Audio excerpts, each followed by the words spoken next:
dagat ng basura. Tara! Ayun o.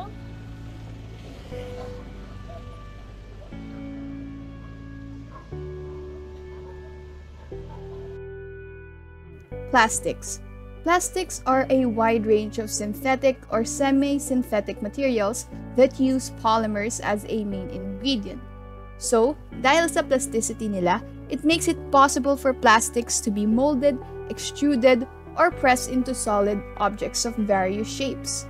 So, yung adaptability nito paired with a wide range of other properties such as pagiging magaan, matibay at flexible, and more I produce has led to their widespread use. An article published in 2023 shares na yung Philippines had the largest share of global plastic waste discarded in the ocean in 2019. So the country was responsible for 36.38% of global ocean plastic waste, far more than the second largest plastic polluter, which is yung India, which in the same year accounted for about 12.92% of the total. Here we can see the San Juan River. It straddles along Quezon City, San Juan, Manila, and Mandaluyong. It is approximately 10.58 kilometers starting at Quezon City Avenue in Quezon City, passing through Manila and San Juan City, and ending at the Mandaluyong city part of Pasig River. So the city of San Juan occupies roughly 2 kilometers of the river, and the barangays located beside the river are yung Salapan, Rivera, Progreso, Balongbato, and Batis. While walking along the bridge that overlooks the San Juan River, we were immediately greeted by the foul stench of the river. The air was thick with the unpleasant smell, making it hard to ignore the severe pollution affecting the waterway. The once clear water has now turned black due to the accumulated contaminants. We could also see plastics floating around the river surface, and large clusters of trash were collected at the side of the river, trapped in barriers to prevent them from flowing downstream. The sight was disheartening, nonetheless, revealing the extent to which this river has become a dumping ground for waste. Among the debris, we noticed that there was a significant amount of plastic waste, including the packaging from parcels, sachets, styrofoams, and countless water and soda bottles. It was clear that the pollution problem in San Juan River is severe, with the accumulated garbage affecting and reflecting the need for immediate environmental action to restore the river's health and prevent further degradation. Ano nga ba ang epekto ng plastic pollution sa atin? Ang paglaganap ng plastic pollution sa San Juan River dito sa Mandaluyong ay mayroong negative impacts sa environment, public health at ating ekonomiya. Isa na rito ang pagkakaroon ng plastic waste sa nasabing ilog na nakakapag-contribute sa malalang water pollution, pag-harm sa aquatic life at pagkasira ng ating ecosystem. Ang mga isda at iba pang aquatic organism ay maaaring makakain ng mga plastic debris which can lead sa kanilang pagkamatay at makapagka-contaminate sa food chain. Dagdag pa rito, ang plastic pollution rin ay nakakapag-cause ng pagbaha sa nasabing lugar. Ang mga plastics ay nakakabara sa waterways at drainage system dahil dito napipigil umano ang pagdaloy ng tubig na maaaring maging dahilan ng pagbaha kapag mayroong nagaganap na malakas na ulan.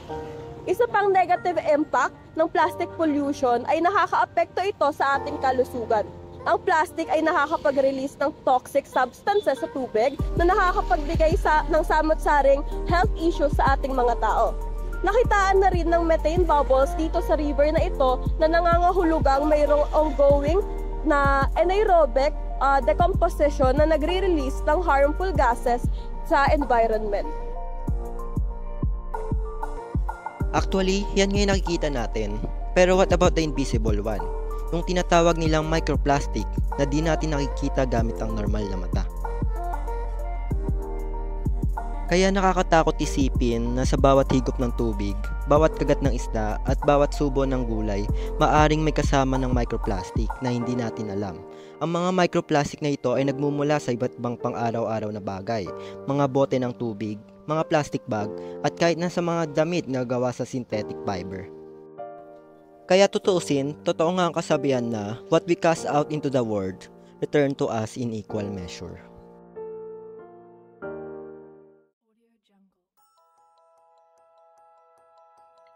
Unang-unang solusyon ng LGUs ng bayan ay ang pagdedredging o paglilinis ng malalaking basura hanggang sa pagdesilting lalo na sa lupang mga kalapit nito at pagtigas ng iba't ibang parte ng naturang river. Regular ang pagdesludging at paglilinis ng drainage. Nagkaroon din ng maraming cleanup programs sa mga creeks at rivers sa kalapit nito kasama ng mga residente, volunteers at NGOs.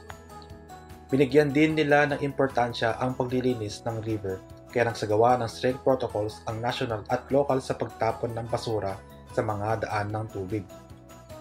Ang sangguniang panglungsod ay naglahad ng ordinansa na ipagbawal ang pagtapon ng basura sa San Juan River kasama na ang Maytunas at Ermitaño Creeks na naprobado naman ito na hanggang ngayon ay inimplementa ng mga lokal.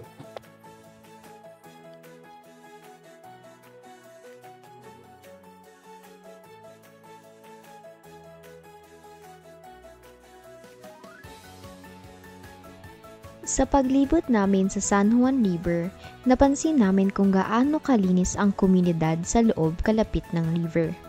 Nakarating kami sa barangay Bacood at napansin namin kung gaano kalinis ang mga kalsada. Hindi ka makakakita ng kahit anong basurang nakakalat.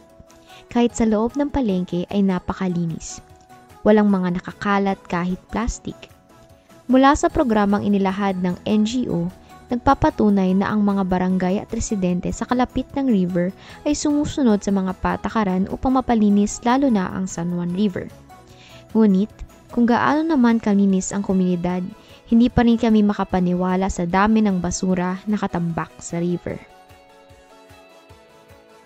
Nakakalungkot isipin na libo-libo ang tao na dumadaan dito at nakikita kung gaano kadumi ang river. Araw-araw ang sumasakay sa maliit na bangka upang makatawid at makarating sa kanya-kanyang destinasyon na pupuntahan.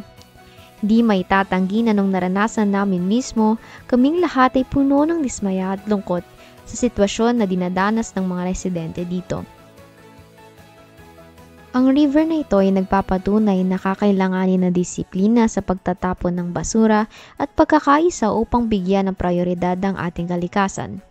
Hindi lang naman residente malapit dito ang apektado, ngunit lahat tayong nakatira dito sa mundo. Ang polusyon na nagaganap sa lugar na ito ay isa sa mga problemang ikinahaharap ng polusyon sa mundo. Maging paalala sana ito sa mga manonood na ugaliin sana na magtapon ng basura sa tamang lugar at bigyan ng importansya ang pangangalaga sa paligid at kalikasan.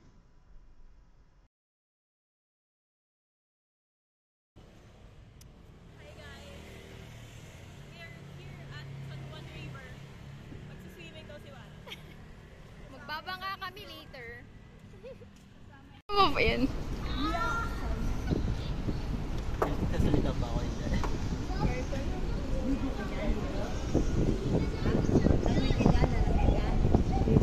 Ang lapit? Uy, gumawakan. Ano? Salita na. Anong masasabi mo? Gagawin nakalimutan ko sa ilay.